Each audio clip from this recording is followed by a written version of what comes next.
देखिए, आपको बता दें, सीएम ममता की वार्ता की अपील के ठीक अगले दिन आंदोलनकारी डॉक्टरों ने प्रधानमंत्री नरेंद्र मोदी और राष्ट्रपति द्रौपदी मुर्मू को चिट्ठी लिखकर कहा है कि इस मामले में आप दखल दो ताकि इंसाफ मिल सके। वहीं दूसरी तरफ आरजीकर मेडिकल कॉलेज के बर्खास्त प्रिंसिपल संदीप घोष ने नार्को टेस्ट कराने से इनकार कर दिया है, जिससे इस पूरे मामले में शक और ज्यादा गहरा हो जाता है। कैसे, इस रिपोर्ट में देखिए।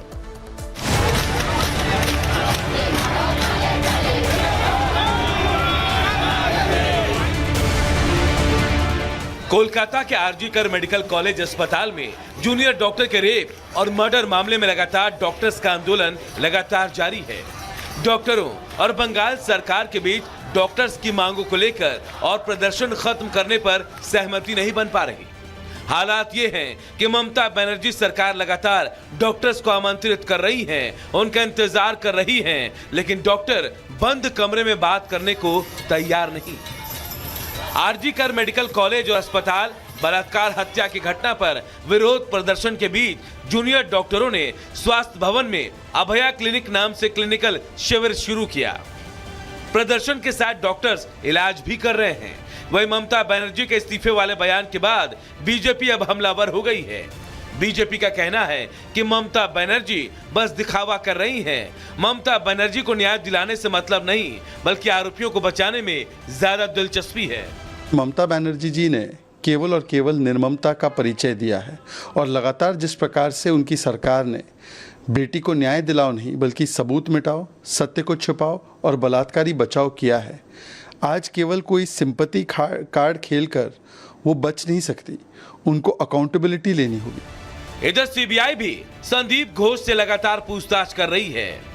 सीबीआई ने सियालदा कोर्ट में संदीप घोष का नार्को टेस्ट करवाने के लिए अर्जी दी थी, लेकिन संदीप घोष ने नार्को टेस्ट के लिए सहमति नहीं दी, जिसके बाद सियालदा कोर्ट ने सीबीआई की याचिका खारिज कर दी। अब सवाल यह है कि आखिर संदीप घोष को क्या सच्चाई बाहर आने का डर है?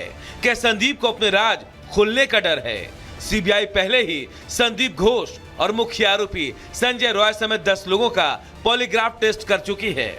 ऐसे में सीबीआई नार्को टेस्ट के जरिए संदीप घोष के पॉलीग्राफ टेस्ट में दिए गए बयानों को मिलाना चाहती है। इन सब के बीच सीबीआई और ईडी की जांच और तेज हो गई है।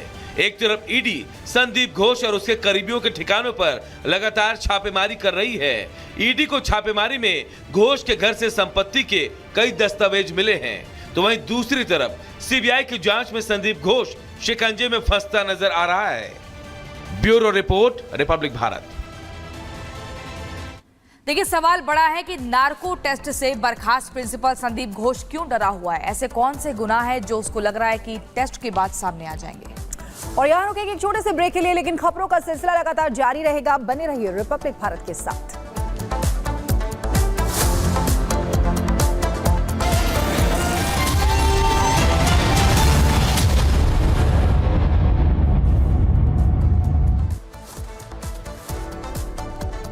ब्रेक के बाद जाग उठा भारत में एक बार फिर आप सभी का बहुत स्वागत है। और अब अगली खबर आपको बताएंगे। उत्तराखंड के जिम कॉर्बेट नेशनल पार्क के पास पर्यटकों को ले जा रही एक गाड़ी अचानक से बह जाती है।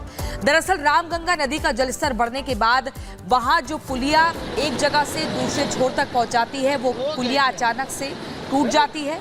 और देखिए किस कदर गाड़ी ये बह गई। तस्वीरों में आप देखिए, उत्तराखंड का मामला है। जिम कॉर्बेट नेशनल पार्क के पास पर्यटकों को ले जा रही कार बह जाती है।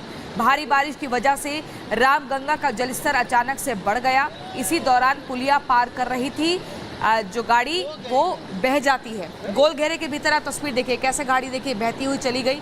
ये देखिए अचानक से गाड़ी जो पुलिया से गिरी है। देखिए उम्मीद नहीं थी ऐसा हो जाएगा, लेकिन बारिश लगातार हो रही है। पहाड़ी इलाकों में नदियों का जलस्तर बढ़ रहा है और इस तरह के हादसे हो गए।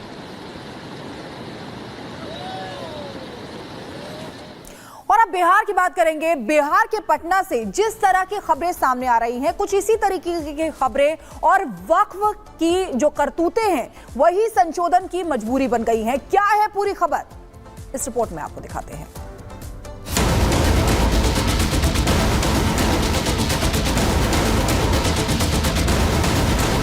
देश में जितना स्टेट वक्फ बोर्ड है, सब माफिया लोगों ने कब्जा कर लिया है। वक्फ बोर्ड में सुधार और बिल के जरिए संशोधन क्यों जरूरी है, ये एक ऐसे उदाहरण से आपको समझाएंगे जो आपके होश उड़ा देगा।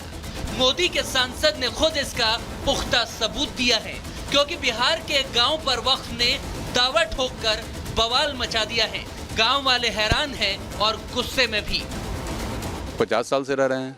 50 साल। हाँ। ये आपकी खरीदगी खरीदी जमीन है। किससे खरीदे थे? हरिराम प्रताप लाल जी के लड़का से खरीदे थे। 50 साल हाँ। पहले। हरिराम प्रताप लाल जी के दादा के नाम से खतियान है, या खतियानी जमीन है। खतियानी जमीन। 1908 में सर्वे हुआ था, उनके पूर्वज 300-400 बरस से रहते आ रहे हैं। ये सरकारी जमीन है, गैर मालिक है। बोलते हैं कि ये पूरा ये कब्रिस्तान है, लेकिन कब खतियान में तो हिंदू का खतियान बोलता है, कब्रिस्तान तो है ही नहीं पर। अच्छा।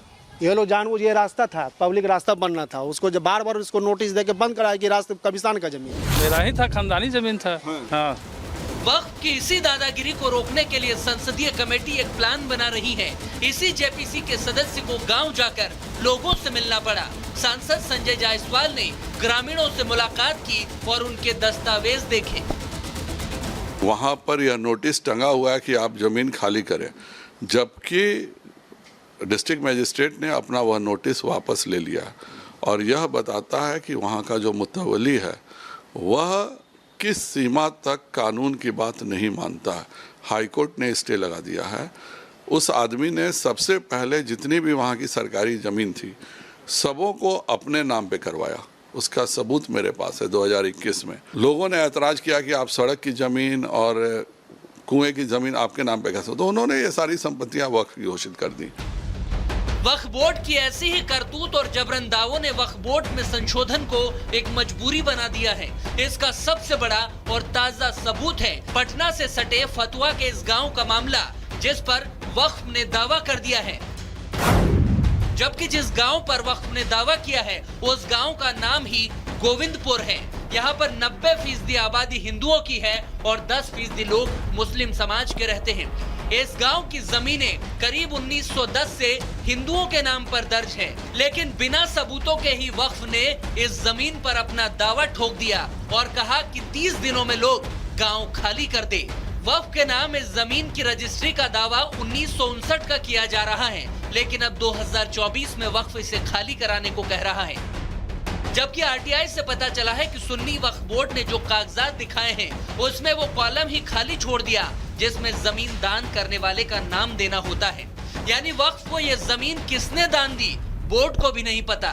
लेकिन जिस गांव में पीढ़ियां गुजरी, बच्चे से बूढ़े हो गए, अब उन लोगों से उनकी जमीन छीनी जा रही है।